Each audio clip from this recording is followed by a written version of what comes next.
Star Wars, du Conan et la planète des singes. Voici les big news du jour. Bienvenue dans l'actu comics, votre émission 100% comics qui vous raconte toutes les dernières infos de la planète comics avec des annonces en pagaille aujourd'hui concernant ces licences exploitées par Marvel, donc Panini, Star Wars, Conan et la planète des singes, des licences qui sont évidemment sous giron Disney et qui sont adaptées en comics. On commence avec un Star Wars Epic Collection qui sort en février 2025. Star Wars Légende tome 4, la guerre des clones, avec notamment John Ostrander et Jan Duursema. Il s'agit du 4e tome de la guerre des clones et ça nous prouve que le format épique a trouvé son public, en tout cas pour ce qui est de Star Wars. C'est vrai que pour le moment le succès semble être à confirmer, absolument aucune annonce d'annulation de collection, mais peut-être une attente de gros titres. Il y a un Daredevil qui est sorti il n'y a pas longtemps, il y a quelques épiques qui sortent, il y a peu d'annonces, c'est vrai, mais le format épique n'est pas abandonné. Peut-être qu'il prendra plus de temps à rentrer dans vos collections et on lui souhaite évidemment de pouvoir continuer parce qu'il y a plein de jolies choses qui sortent. Donc un Star Wars Epic Collection de qualité pour évidemment un public exigeant, fan de Star Wars et gros consommateur. Un deuxième album est annoncé pour janvier 2025. Il s'agit de la Star Wars Légende, la menace révélée, avec des auteurs comme John Ostrander, Ron Mars, Popman, qui est un dessinateur que j'ai toujours bien aimé, Tad Nafei, ah oui, dis donc, il a fait du Star Wars, je ne savais pas, et encore Jan Duursema, voilà, donc ça sort en janvier 2025. Dans la collection 100%, ne ratez pas Star Wars La Haute République phase 3, tome 2, il faut suivre.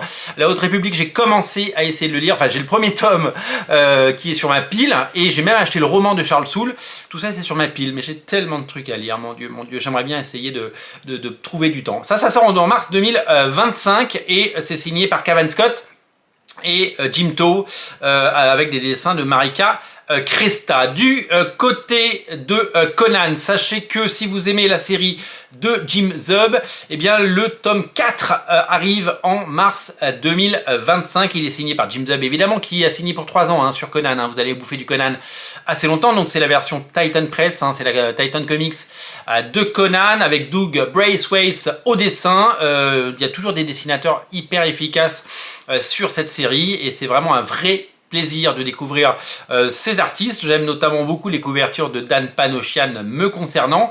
Et du côté de la planète des singes, vous allez découvrir le Beware the Planet of the Apes. C'est en janvier 2025 que ça sort. C'est signé par Mark Guggenheim et dessiné par Alvaro Lopez.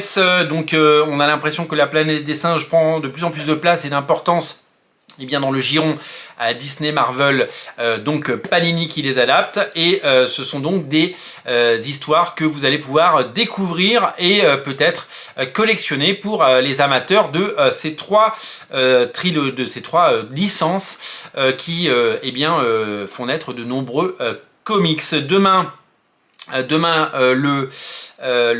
l'indice pour les big news, c'est Slime. Le Slime, est-ce que les Ghostbusters arriveraient chez Panini? Je ne suis pas sûr. En tout cas, je pense que on aura certainement des nouvelles. Peut-être 2 fois dans la journée. Il y a des fois il y a 3 news, il y a des fois il y a 2 news, il y a des fois il n'y en a qu'une, mais on devrait avoir des news bien entendu du catalogue et encore des belles annonces à venir concernant ces big news Panini. Merci d'être super nombreux à nous regarder, plus de 24 000 abonnés, des milliers de vues et toujours cet enthousiasme incroyable. Je vous invite à vous abonner à la chaîne, abonnez-vous à Radio Comics. On se retrouve très bientôt pour plein d'autres big news. Salut.